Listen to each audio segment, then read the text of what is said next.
Ready? Okay. It's you, Pam. All right, something new here. So the meeting is now called to order, and we have a busy agenda today. So I don't have any opening remarks. Mr. President, do you have any opening remarks? No, Madam Chair. Okay, then we will have, James Floyd, I believe this is your first committee meeting as an official council, so welcome, and Thank you. we'll have roll call. Trustee Baker, Present. Trustee Boyd, Here. Trustee Cottle, Here. Trustee DeLay, Here. Trustee Jacobs, Here. Chairman Smith, Here. Committee Chair Wright, Here. Trustee James, Here. General Uber, Mr. Massaro. We have a quorum. We have a quorum, so we will proceed. And our first item of business is approval of the minutes. Everyone's had a chance to review them, so do I have a motion for approval of the minutes? So moved. Do I have a second? Second. All right, voice vote, all those in favor say aye. Aye. All those opposed, no. All right, that carries. Now, based on this being the second day of classes, we're going to do a little bit of shifting on the agenda because of schedules. The president identified that some of the participants and presenters need a little bit of a revision here. So we're going to start with an information item, the update on graduate enrollment. And then after we move that up, then we'll follow the agenda in the order that you all received it. Yes, and Madam And- Chair, Yes. are you ready for us to start that Yes. item? Yes, I've asked as a result of two requests, information requests from two trustees for updates. Trustee Boyd on graduate enrollment as a result of a report I gave a couple of weeks ago. And also there was a number of information item updates that Vice Chairman Freeman has asked that's connected to this. So we'd like to get all those done because many of our staff have to get back to the campus to run the university. Okay, very good. Vice Provost David Butler. Good morning, everyone. Morning. Again, my name is David Butler. I actually hold two titles here at the university. I'm Dean of the College of Graduate Studies and Vice Provost of Research. I'm going to update you on what's happening with graduate enrollment here at MTSU and where we stand now and where we came from. First slide. Here's sort of the steps for enrollment growth that we actually walk through. Producing this slide reminded me a lot of Jim Collins' book, Good to Great. It wasn't purposeful, but it seems to follow the same method. Basically, during the pandemic, we actually made some key decisions that led to our continued growth and acceleration of growth.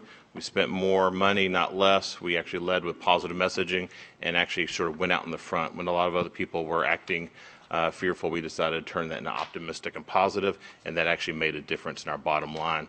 We also did two creative strategies. One is waiving GRE and standardized test scores, and we also decided to discount our application fee to $1, almost like a sale, just to get attention. Both of those were highly successful, which you'll see here in a second. We hear a variety of our social media ads with different messages. We've been saturating the airwaves, as a lot of my friends and colleagues have told me repeatedly, and I see your ads everywhere. That's a good sign, especially if they're our target audience. If they're not our target audience, they'll get a little bit worried. But it is, it's not an unawareness of us being out there in the market. So let's take a look at the numbers. This is fall enrollment. If you take a look here, fall 19, 20, and 21, you see the growth happening even as high as 28%. In fall 20, we're up 2.8% as of yesterday. And you'll see these are our leading programs here. Oops, go backwards here.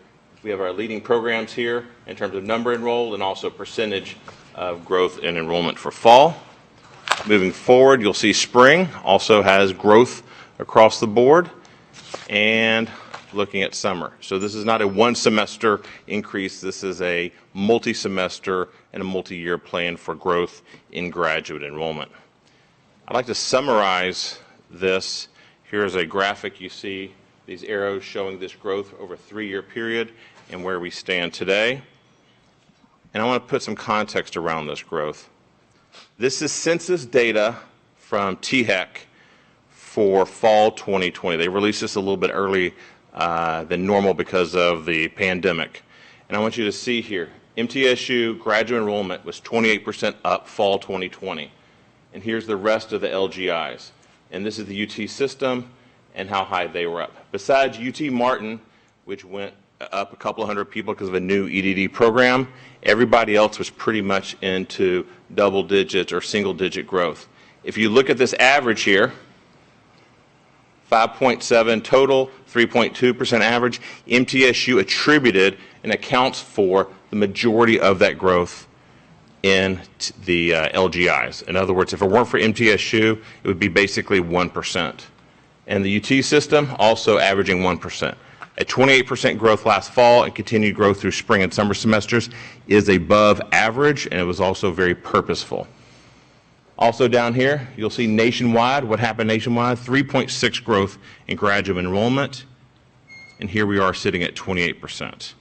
So again, the message here is this is purposeful growth, planned growth, and taking advantage of opportunities. This is my team in graduate studies. I can't say enough about the quality of people that I have working for me. I can come up with the best ideas in the world. The reality, these are the people that implement it. I want to make sure their names were shown to you.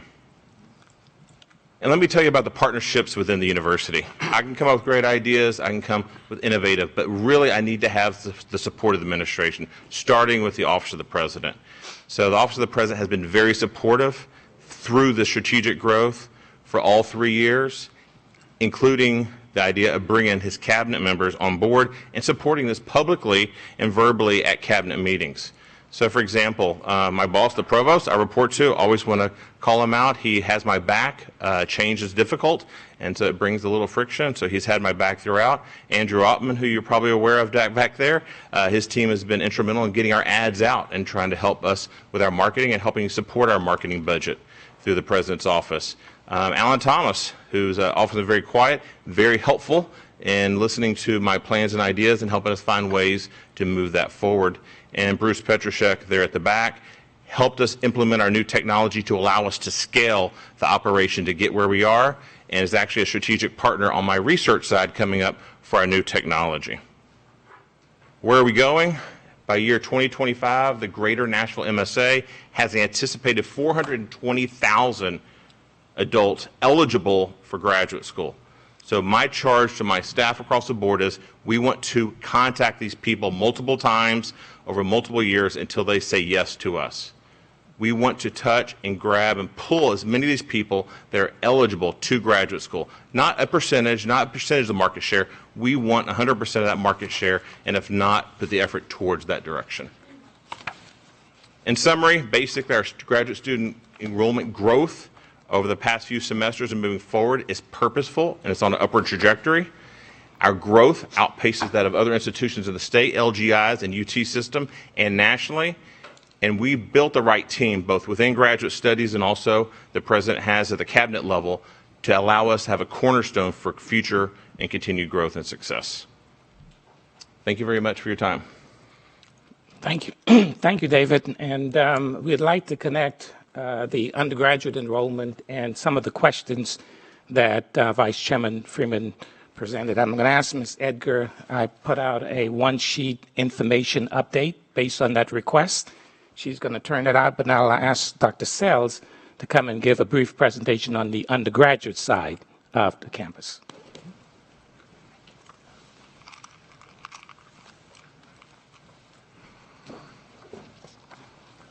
Thank you, ma'am. Good morning. We are grateful to our colleagues in the Graduate College because I have the unfortunate task of letting you know about some of the impacts of the pandemic on our undergraduate enrollment over the course of this past year. And we are beginning to see early signs that there may be some continuing pandemic-related impacts. Among entering new freshmen, we're down about 350 students. Of course, we weren't able to get into any of the high schools last year to be able to do our recruitment. We had to cancel the True Blue Tour, and so we are seeing that in the number of new freshmen coming in. We are getting early indicators that some of the counties are canceling their college fairs for this fall because of the continuing movement of the virus. We just got word this week that the Chattanooga area has canceled their in-person fair for the fall. And so again, we're going to have to be moving towards some of our online recruitment efforts. We are moving forward with our True Blue Tour for the fall.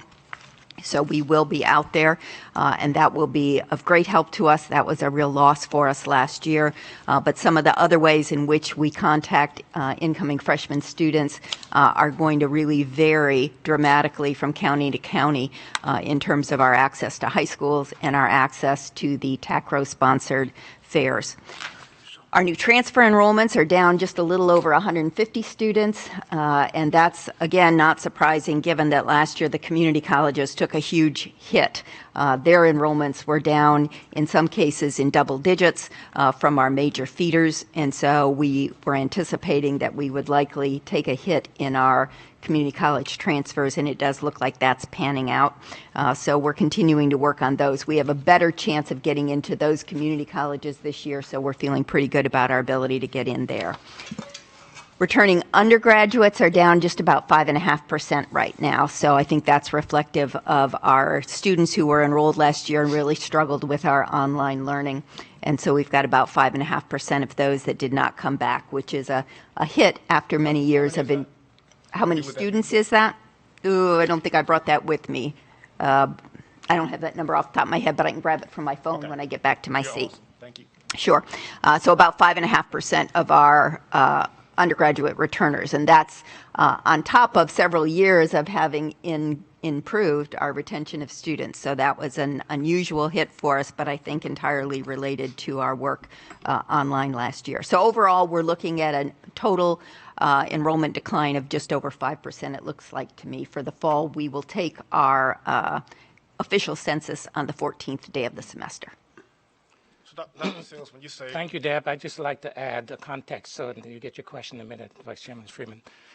We looked at the number of students we purged last week. We purged 1,300 students for lack of payment of tuition fees. If we had not purged those students, we'd have a flat enrollment. You perhaps have heard about one of our institutions that was announced that they actually paid off the financial tuition fees for all of their students as a result of some additional funding that the CARES Act gave them, the HBCUs. And as a result of that, it had a significant positive impact. If we had access to that kind of dollars for our students, the majority of the students that we have at MTSU that I've indicated in the data I've sent are Pell eligible, first generation, et cetera, et cetera. So even with the struggles with the pandemic, had we not purged 1,300 students from our rolls, we would have had a flat enrollment. Trustee Freeman, that was 690 is the number of returning undergraduates that were short. so. When we talk about enrollment, and we had 28% up in the graduate enrollment, and then your numbers. So you're saying combined, we're still going to be down? Yes. Even with the work that the graduates? Correct. Okay. Correct. And that has to do, obviously, with the proportion of students. If you're down 5% of 17,000 undergraduates, it's hard to offset that with being up even a great deal of a graduate enrollment of about 4,000. So I want to just extend the window just a little bit and talk about our enrollment. In 2010, MTSU had 26,654 students.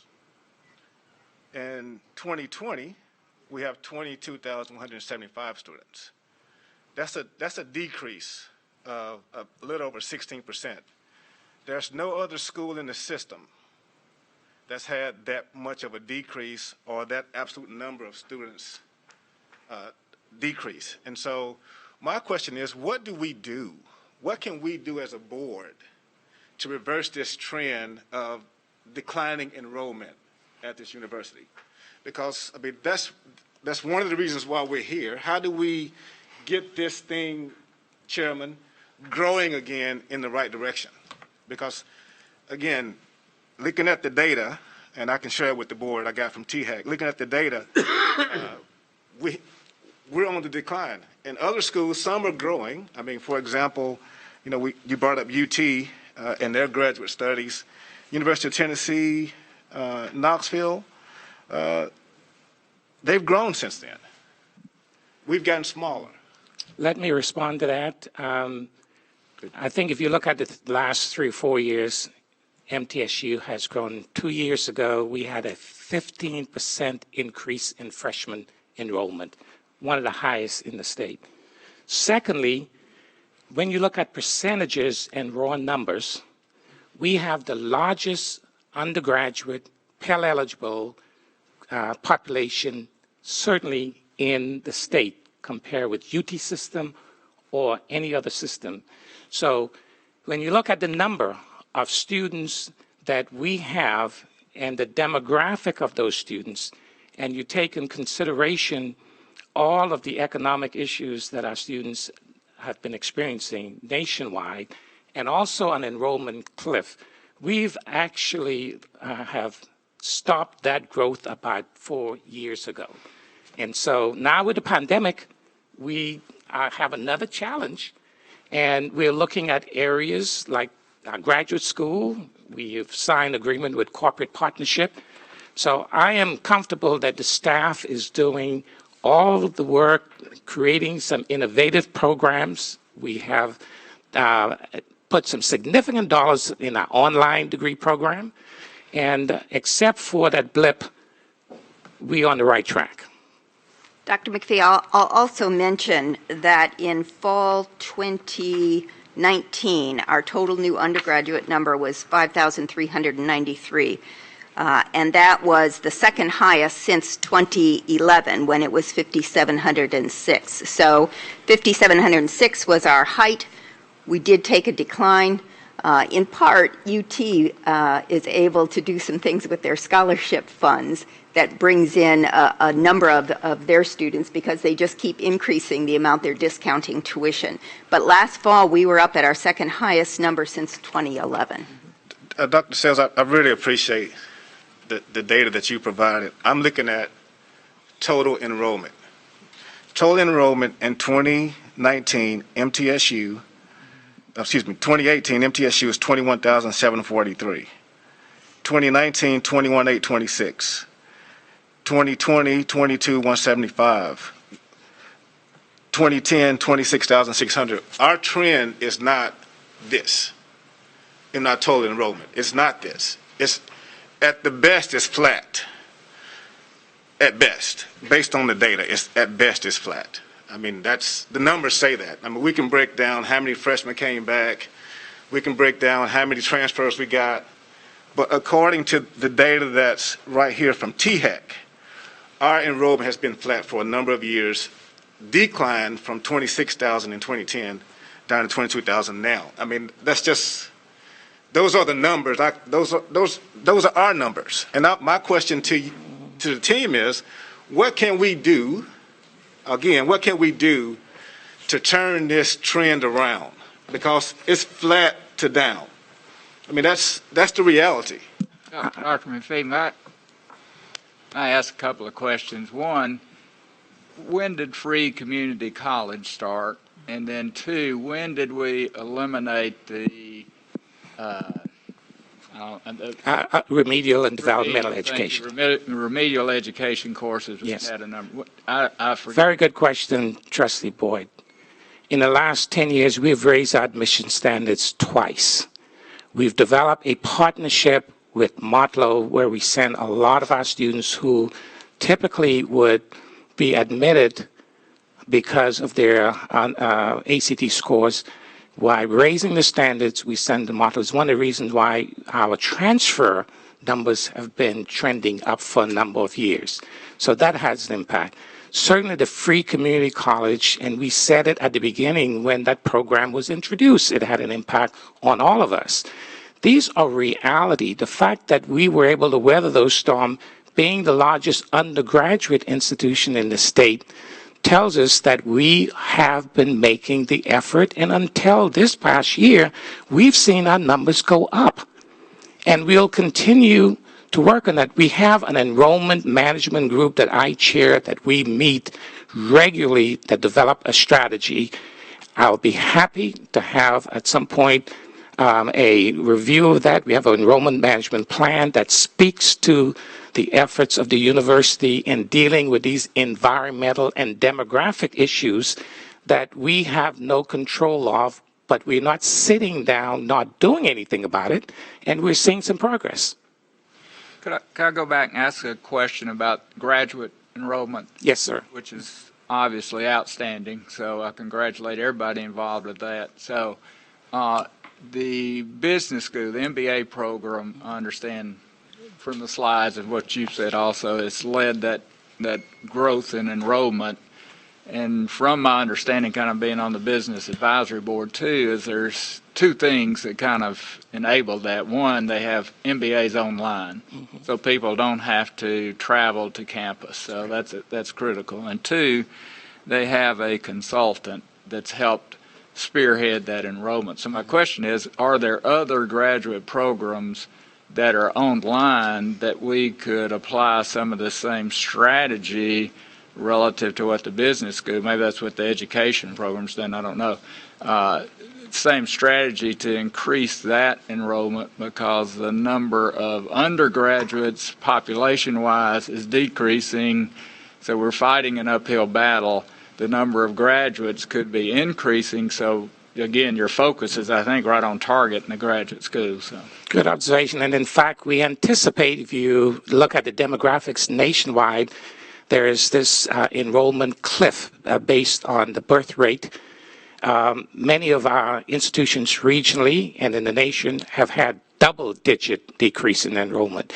To your second question, I'm going to ask the provost to come and speak to the efforts that we're making with a consulting firm similar to what's happening in business with the other programs that will help us in this regard. The point I want to make here is that we're making the efforts. We understand the issue. We have developed a plan. We are working a plan like all the other institutions in the state. We're not sitting, waiting to see what happens to us. Thank you, Dr. McPhee. We are working with a company called All Campus on the MBA program. Mark, you said all or all? All Campus. There are several of these providers around the country. We've talked in depth to a couple of them. Dr. Sequoia, Associate Dean in the College of Business, has really been our main contact with them. And the numbers have been great. Numbers of MBAs have gone up. Now, a couple of things. One is they don't do this for free. Roughly a third of our revenue goes to that company in exchange for the work that they do in marketing and bringing students in, helping them get admitted. So then it becomes basically a question for Alan to get out one of his spreadsheets and figure out, does it make sense financially? And obviously on the MBA, we think that it does. Now, All Campus has expressed interest in some of our other programs, particularly in the College of Business. Also, maybe, as you mentioned, Mr. Boyd, in the College of Education. We haven't jumped off the diving board on that one yet. But Alan is crunching the numbers in conjunction with the Jones College and the College of Education. Great. Thank you. All right. Thank you. Mark, I got a question for you. Since you're there, over the past 5 years, we've had an increased decline in minority students coming to Middle Tennessee. I want to say we went from 3,600 down to 2,800 from 2015 to 2020. In this enrollment period, are we seeing that decline continue, or are we seeing an uptick? In either case, what are we doing to address that so that we can, if we wanted to get our enrollment up and not flat, we've got to figure out how we address the minority student, the Pell Grant recipient student effort, because they contribute to our enrollment numbers as well, and so that group of folks seems to be the ones that are failing out fastest, not coming, et cetera, et cetera. Great question. In that packet that you just received, been It's- so much it's paper in the- flowing around, I'm not sure. Yeah, it Yes. is in there, Dr. McPhee. It's attached, yes. You'll see that despite the decreases in the number of minority students, as a proportion, the campus is actually more diverse now than it was back in 2010, 2011. As you mentioned, we've had an overall enrollment growth, which has meant, yes, a decline rather, and there's been a decline, therefore, in the number of minority students, but the proportion Yeah. is actually better. I pretty appreciate the proportion of the number of minority students on campus, but I'm talking about graduation rates not being equal. I'm talking about dropout rates not being equal. Yeah, we may have the same mix of students, but proportionally, African Americans, Pell Grant recipients, flunk out of this university faster than any other segment of the population. That is not correct, Mr. Chairman. And Madam Chairman, I do need to refer members to this packet of materials that we have sent out that showed the challenges. It shows a number of data show that our Pell eligible students in many cohorts are performing above our non-minority. I would like and we've given this out how many times, Mark, this packet? In different forms, multiple times. Yes, and it has a complete picture of the retention, graduation. We broke it down in terms of different demographics group. So while there are areas we certainly need to improve on, the notion that somehow all Pell eligible or minority students are not performing at the level of other demographics, the data does not show that, and I would appreciate if board members would take a look and see the numbers, because we have the data in here that lays it out. Mr. President, I really appreciate that. I'm looking at the data. I'm looking at it. Here's a graduation rate for one group, a graduation rate for another group. I'm looking at the data. You know, I serve on a bunch of corporate boards. I come to the meetings prepared by looking at the data. The data says this. You provided me this data. The graph is self-explanatory. So my question is, I want us to get better. That's all I'm asking. Not trying to point fingers at anybody saying you did this and you didn't do that. I want to know, as a board member, as an alumnus of this university, that's contributed hundreds of thousands of dollars to this university, giving out 19 scholarships, have an endowment here that has about $140,000 in it, getting ready to write a check for 25 students to go through a program so they can improve their graduation rates. I'm trying to figure out what can we do to make this place better for everybody. I'm not pointing any fingers. What can we do?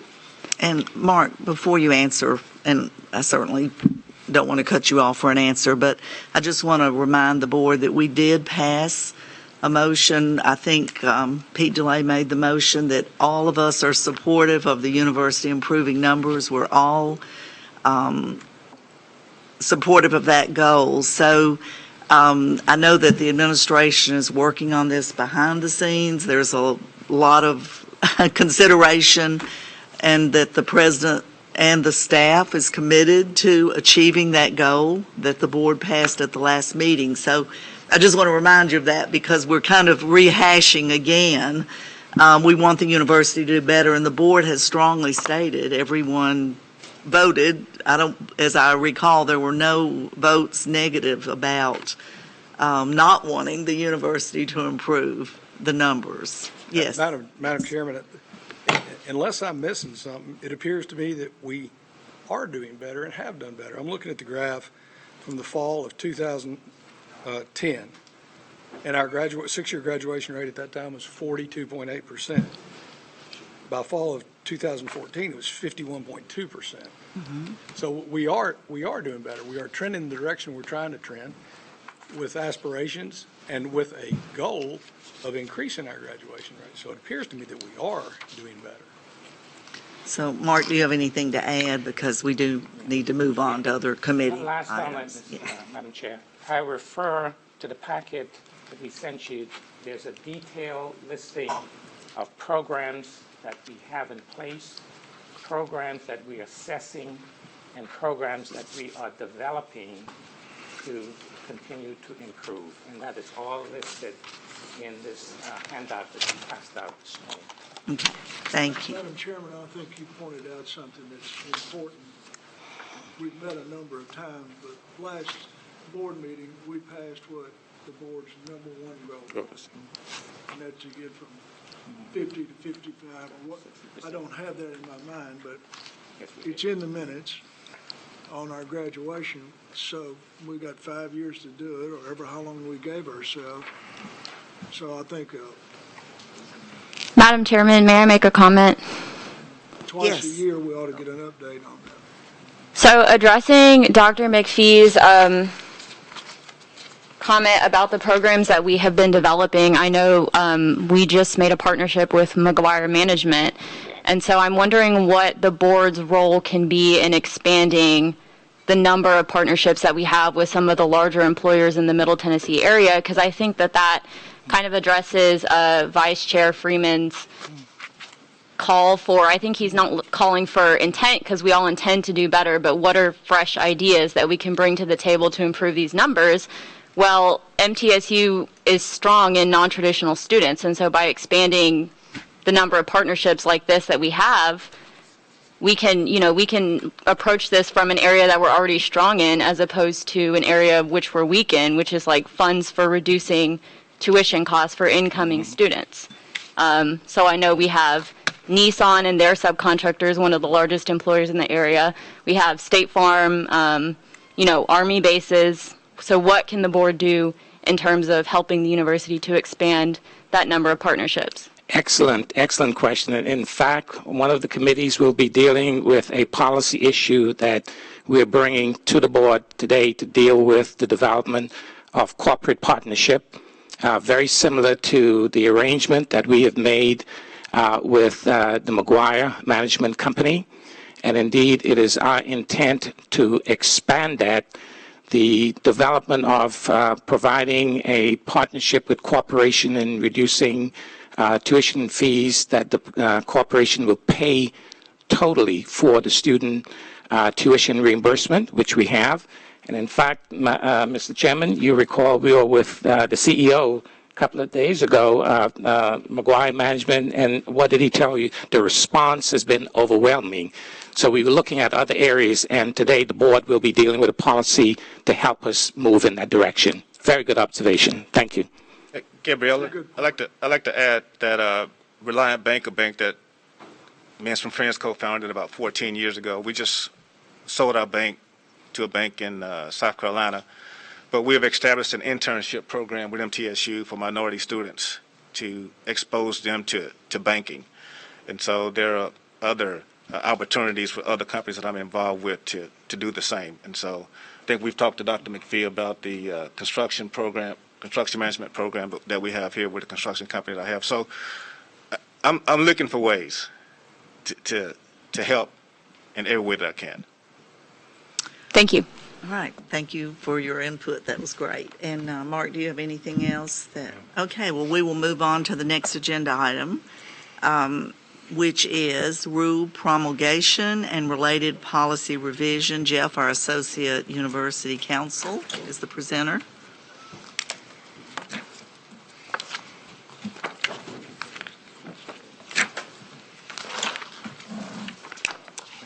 Jeff, are you?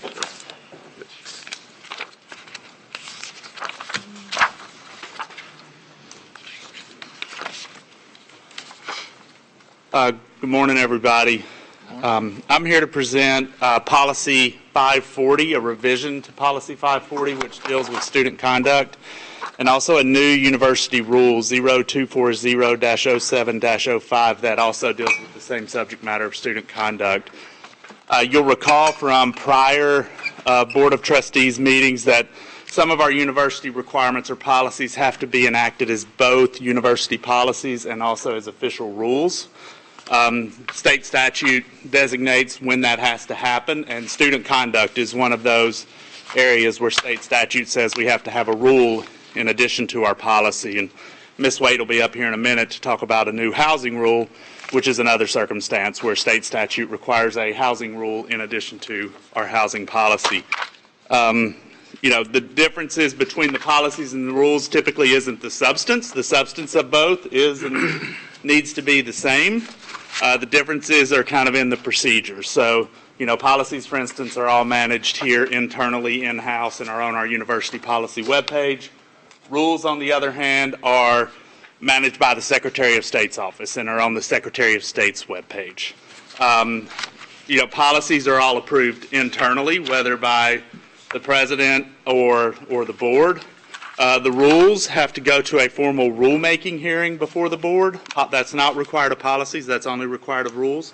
And after approval at the rulemaking hearing, the rules have to then go another step to the Attorney General's office for approval, and then yet another step to the Joint Government Operations Committee of the legislature.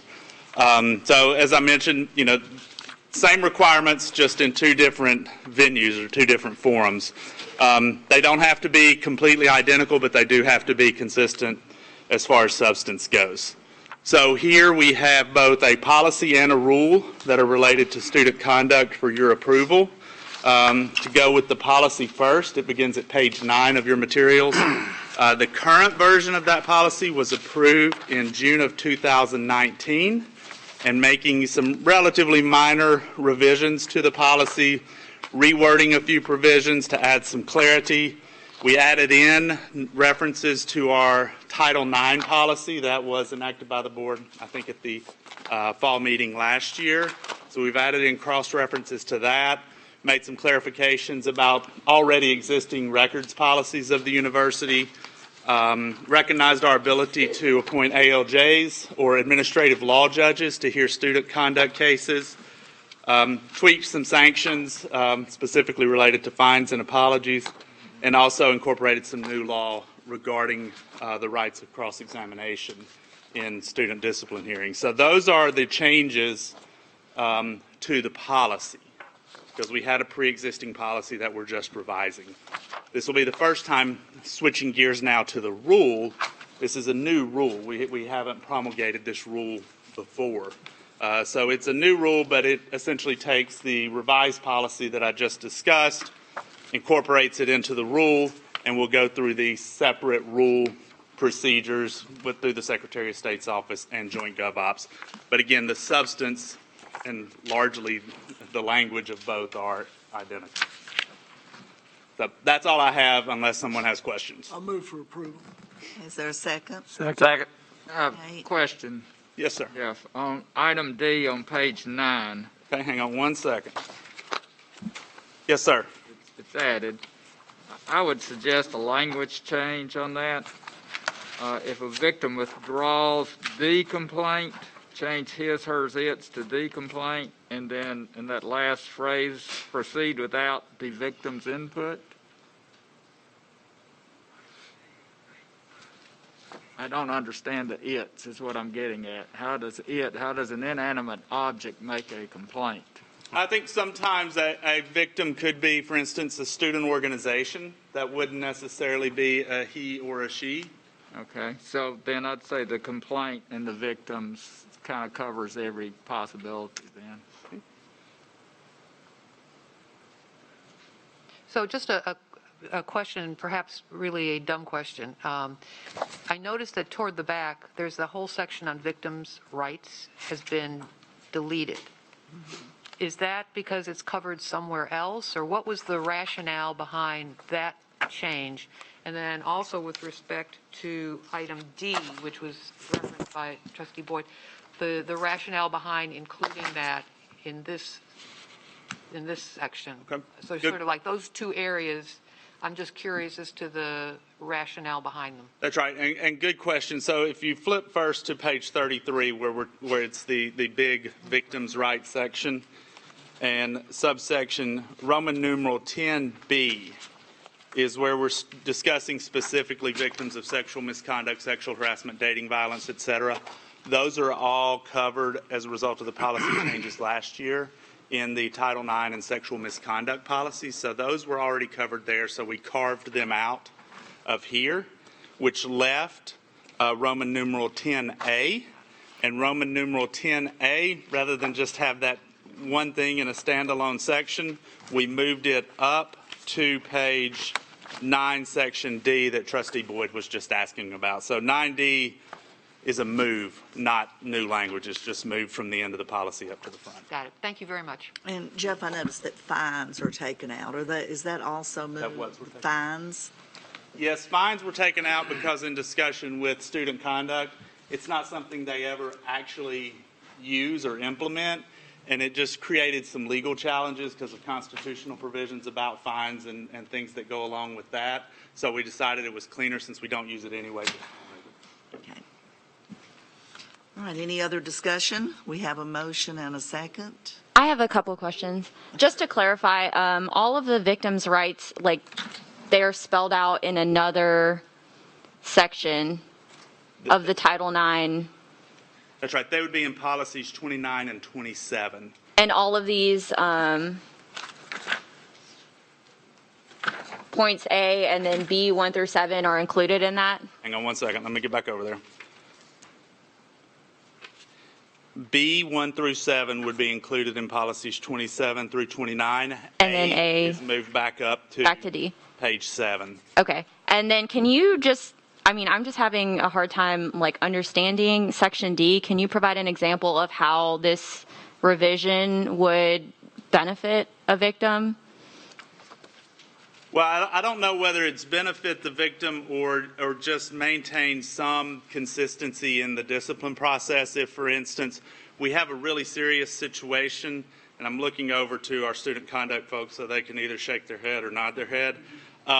If we have a really serious situation, someone's been accused of really serious conduct, for whatever reason the victim decides they don't want to move forward with that we maintain some ability of the university to move forward in their absence to deal with the serious conduct by an individual that might otherwise go unaddressed if the university didn't maintain that ability. Okay, I understand. That answers my question. Thank you.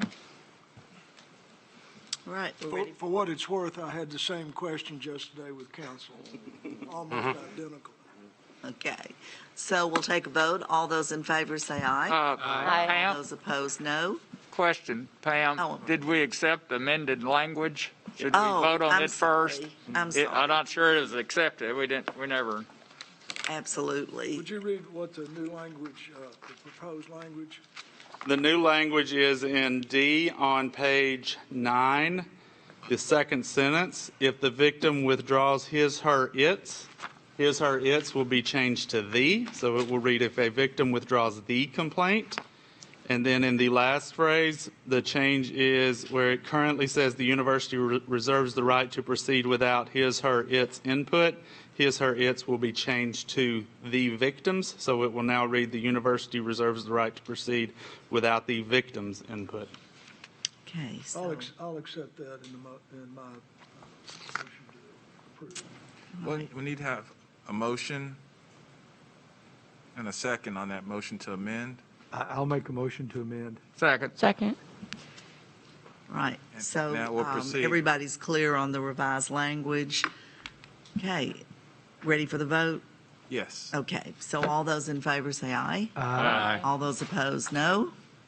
All right. That carries. Thank you, Jeff. And our next agenda item is rule promulgation and related policy revision. Sandra Wade is the presenter.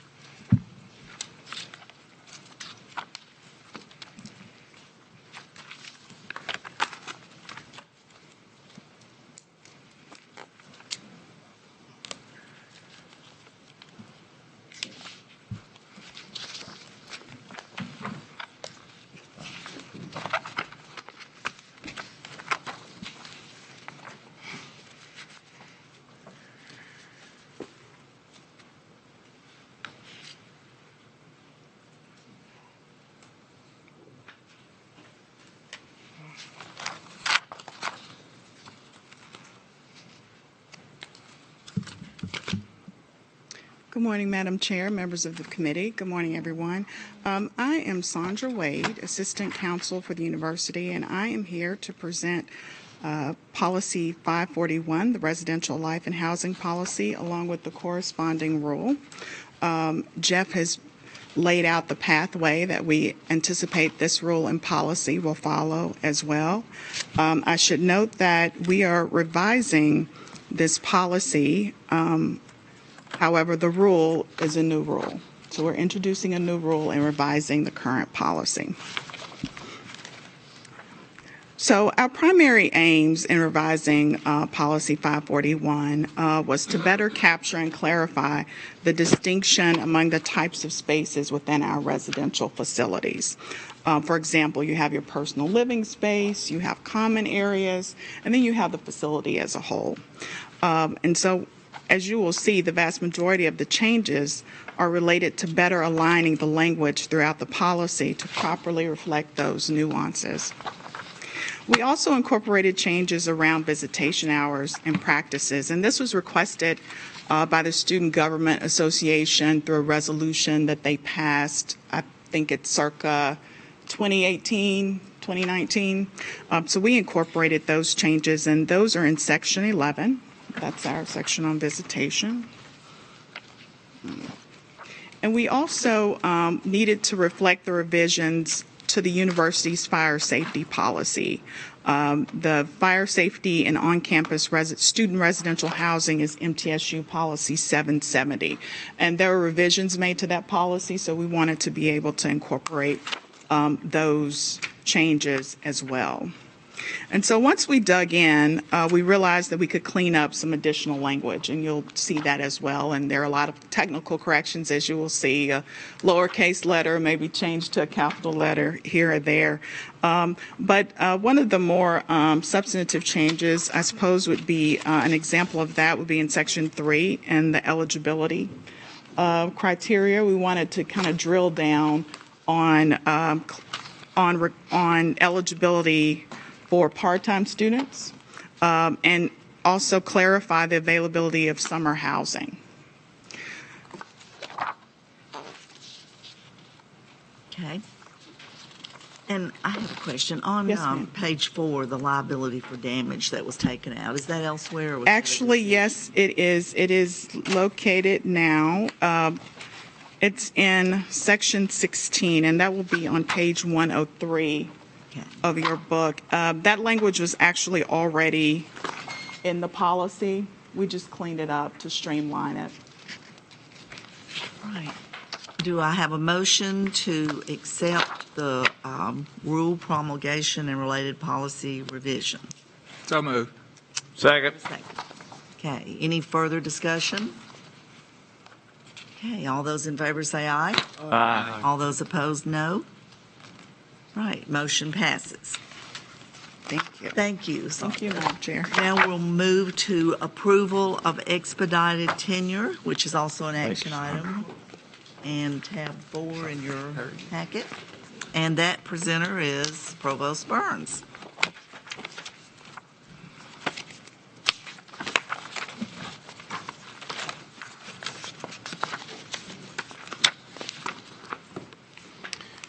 Thank you, Chairman Wright. As usual, or as often, we bring to you newly hired administrative personnel or department chairs for approval of expedited tenure. Today, we have 2 newly hired department chairs who have joined us and are already here working. And part of the negotiation to bring these folks to campus was early tenure decisions. So the review, normal review of these folks has happened, and the President and I hope that you'll approve this expedited tenure request. Move for approval. Second, Second. any discussion? All those in favor say aye. Aye. Any opposed? All right, the motion carries. Congratulations to those 2 candidates for tenure. And we will now move to approval of appointment of a Chair of Excellence, Provost Burns. Thank you. Let me, at this time, I did not manage to get the supporting material into the agenda, so Pat, could you help me pass these out? Thank you. We can do it the old-fashioned way. Yeah. Thank you, Mr. Baker. you'll see in the material that's coming around a memo from Dean Urban. So the Jennings and Rebecca Jones Chair of Excellence in Urban and Regional Planning was established in 1997, and you'll see some of the background information in the document.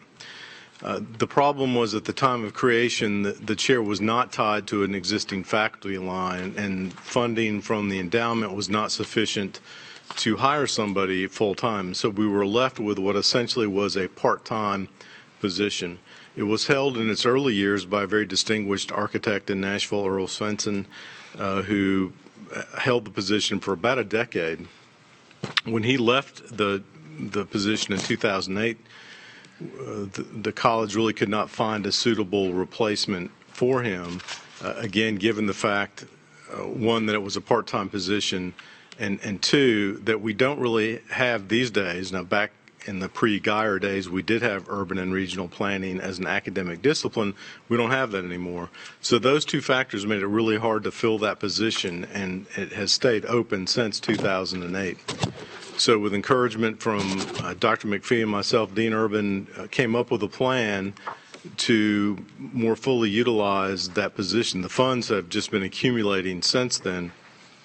And the proposal before you is to approve tying that chair of excellence in urban and regional planning to the director's position of our Business and Education Research Center. Makes a lot of sense to me because the Burke, as we call it, does a lot of research for public and private entities, including governmental agencies. And the information used there, or produced there, is used in planning. For example, when we propose a new academic program, before we bring it to you for approval, the Burke does a feasibility study to make sure that it makes sense financially and from an academic standpoint. So that is the proposal to make the director of the Burke, currently Dr. Murat Arek, also be the Jennings and Rebecca Jones chairholder in urban and regional planning. Happy to answer any questions, but that's our goal. So we think it makes sense and will give us a chairholder in that position for the first time since 2008. So question, with respect to the Jennings Jones Foundation Board of Trustees, have they been advised of this particular alignment, and are they supportive of that approach? They are. Dean Urban and Vice President Bales have met with them a couple of times on this. They're eager to see it filled, and they think this move makes sense. All right, and before we have further discussion, I'm going to ask for a motion. I'll move for approval. Second. Second. Now, further discussion, please. What does this position pay? Well, the endowment kicks off a certain amount of revenue each year. The proposal before you says that the chairholder will get a $25,000 supplement each year. So has this work not been conducted then since 2008? There's not been a single person in charge of it. Instead, what has happened is there have been a series of events related to that area, funded by the money generated from the endowment. So I wouldn't say that there's no work has happened, but it's not at the level that we would like. And we think having a single individual in charge of it, as opposed to a dean or associate dean juggling it amongst their other duties, will really just improve that and raise the profile of the chair. Well, I think, yeah, obviously having an owner, for lack of a better term, will facilitate work. When no one is accountable, nothing happens. Right. So, Are there any initiatives for the person who will potentially hold this position that the College of Business already has in mind? Like some examples of how this change will improve the College of Business? I think we're waiting for the approval, we hope, of this at the board meeting to talk to Dr. Arek and develop those. But to my knowledge, there's not a list of specific ideas ahead of that. And again, that sort of indicates the importance of doing this, is because there's been no one to lead that effort. Okay. All right, any more discussion? Okay, we'll take a vote. All those in favor say aye. Aye. Any opposed? All right, the motion passes. So thank you, Provost. And now that ends all of our action items. We have 3 additional information items on the agenda today. And Provost Burns will discuss the notification of the new Center for Professional Selling. Right. Pam, excuse me, is Dr. Rick here to congratulate? No, sir. Okay. Send her our congratulations. Sure will. We'll make sure that he's at the September board meeting.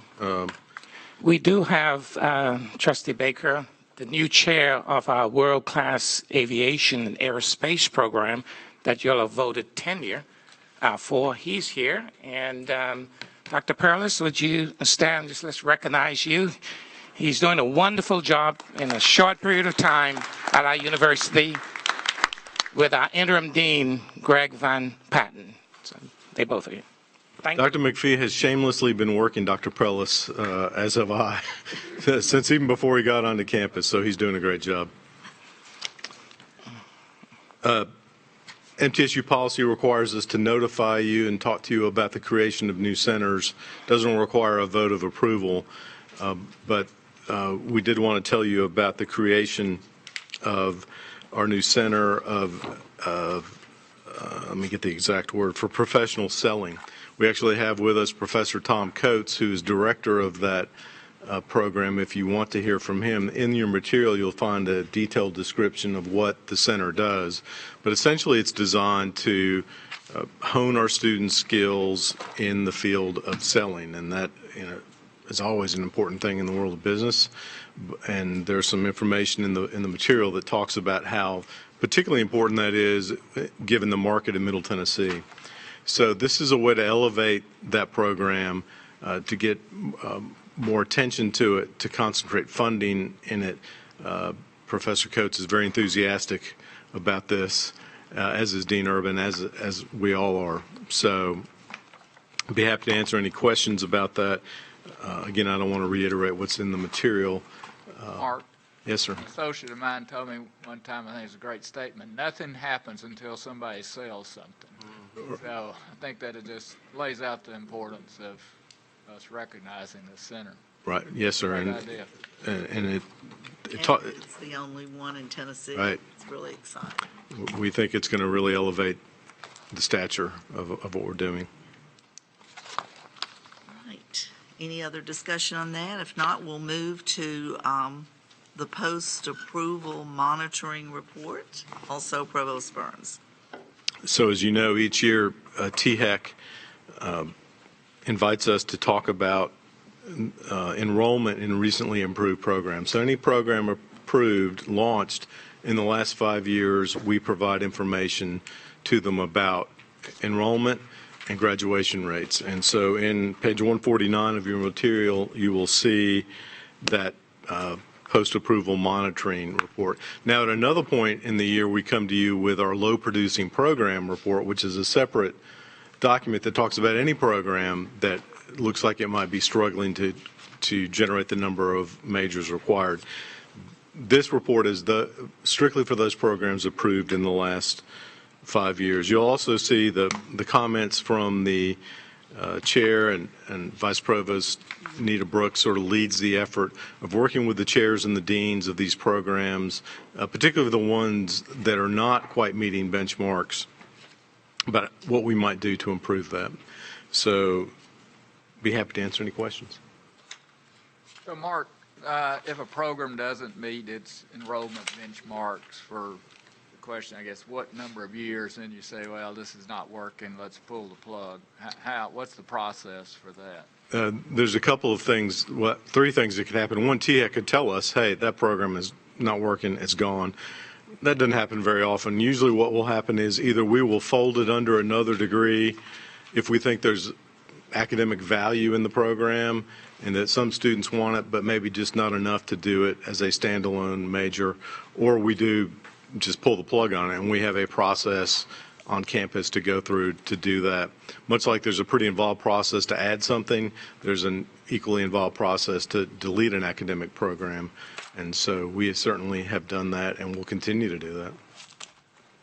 Thank you. Mark, on the next time we get this, it would be helpful for me to know, it says under whatever, but what's the threshold? Instead of just saying graduation rates up, but numbers are not Okay. acceptable. Yes, sir. I'd like to know what number is acceptable and what number we got. Just, We'll be glad to do that. Yeah, it's based on really what we tell them on the front end. But, right, that does vary according to program based on what we think the I'd just demand like will to know be. how close we are. Sure. Are we half or Yep. right close? Okay, Be thank you. glad to do that. Next time's fine. This is something different. Okay, any other Oh, ma'am. information on that? So we'll thank you for the successes of this program too. I think some of this meeting's been focused on what we need to improve, and I think we need to really celebrate our successes as well, because that's a majority that have been highly successful. So thank you for that. Thank you. All right, we have one more information item, and that is Chris Massaro, an athletics update.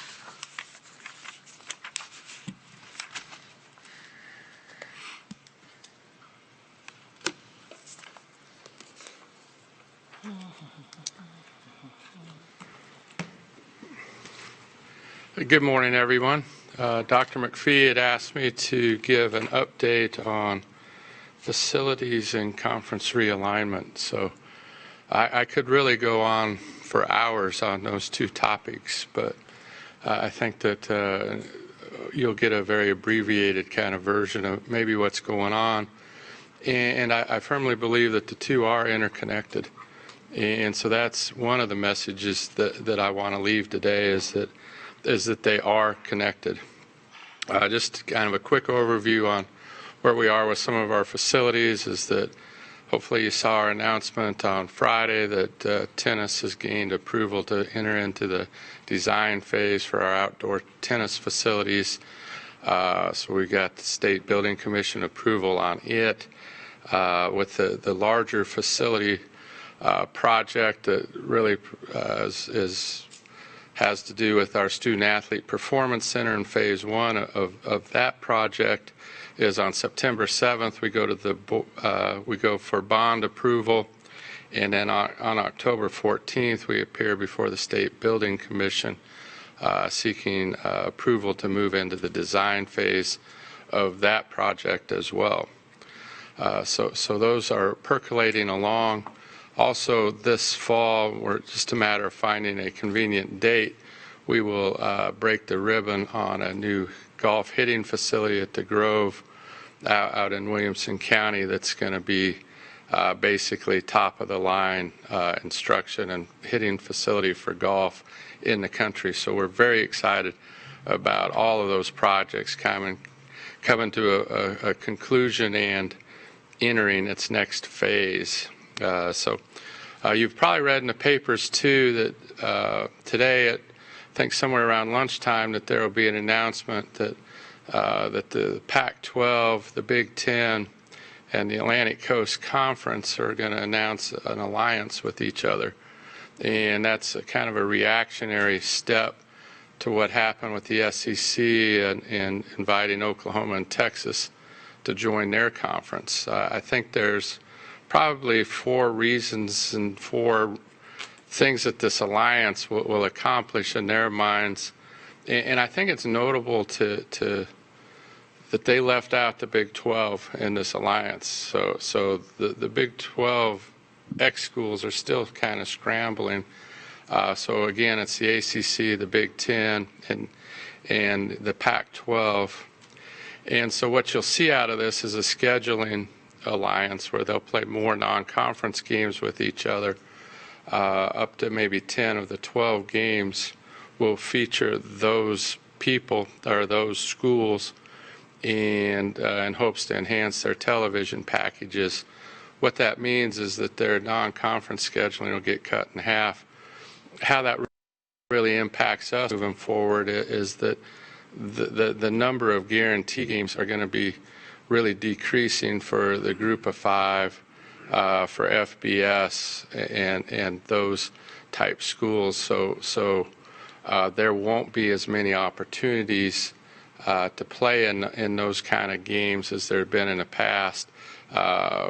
Typically you have 4 non-conference games that those schools would play 8 in their power conference and then 4 non-conference. And so generally speaking, about 2 or 3 of those games would be against would be typical guarantee games where they're trying to get those games at home. The other piece of that is the governance structure of this, that the NCAA has announced that they're going to overhaul kind of all of its governance, and there is a constitutional committee that's supposed to meet in December and be voted on in January to really overhaul the governance structure of the NCAA. What these 3 leagues are doing is creating a voting block so that they'll have a bigger sway kind of in that governance. We've already kind of mentioned that the TV aspect of it with the scheduling and how they feel like it might enhance their TV packages. And then it also creates a voting block for the proposed college football playoff expansion that was announced earlier in the summer. So I think that there's a lot of talk now amongst those schools whether 12 is the right number. That was the number that the SEC liked in the college football playoff. And is it 12? Is it 8? Is it 6? So I think you'll see those debates continue. And also ESPN had because they're the rights holder, that they have an exclusive negotiating window if there is an expansion. And from what the reports are is that part of this alliance is to make sure that the next CFP contract goes to market and not necessarily is decided in the ESPN window. So how will that affect us? I think that, as I mentioned multiple times, I do think that what you'll see is a little bit of a breakaway with some schools. I don't know when it's going to happen.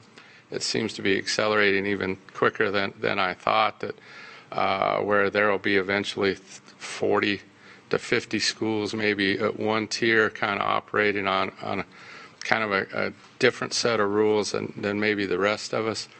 I think that our goal, and with our facilities and what we need to do, is to make sure that we stay in that second tier, and I think in the future that could be a really good tier.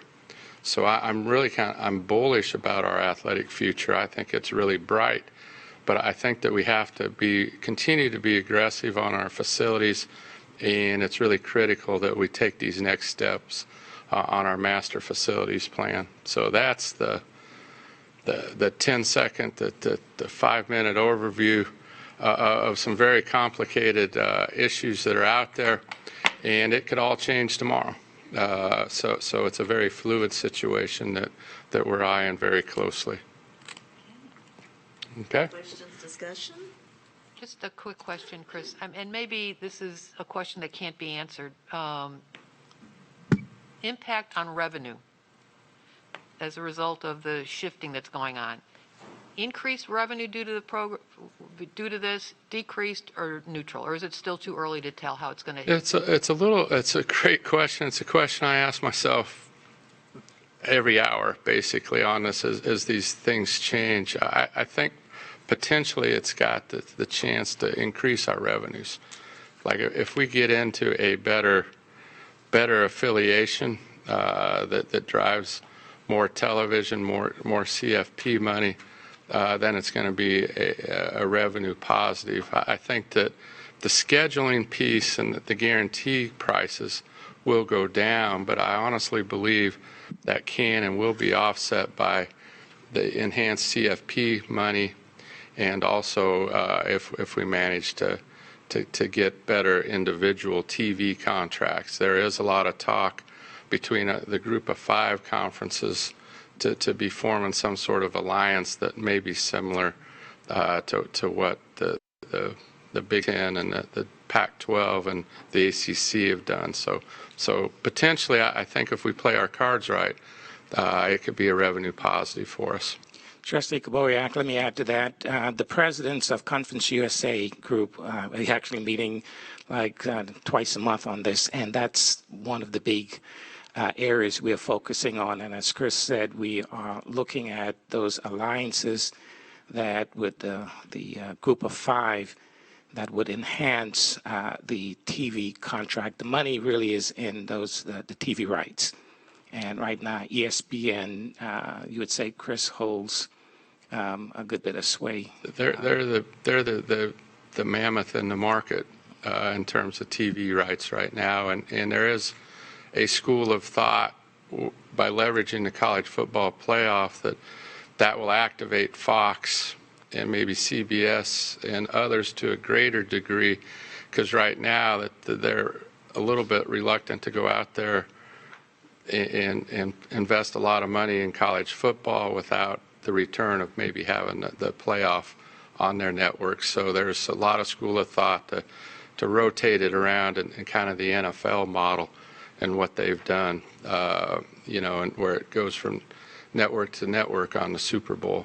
Network to network or streaming. I mean, if you take a look at what just happened with the Country Music Awards show, it went to streaming. That's right. There may be, if you can establish a bidding war, and it's advantageous to schools. But the problem I would see at this point is to do your mid-long-term planning for revenue, you really can't. It's really tough to kind of. It is I think that is honestly some of the financial planning's been blown up the last couple of years with COVID.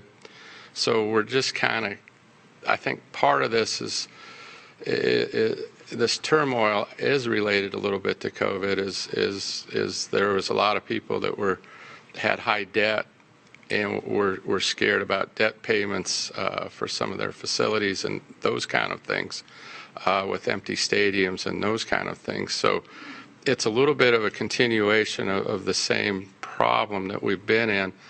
I think that this thing has the potential to do a couple things. It could be very quick and be done in 6 to 8 months, or there can be an intermediate step as we all go to the, what might be 5 and 10 years down the road. So I think there will be a sense of stabilization maybe in the next half year, maybe by spring, where we know short term what the environment looks like.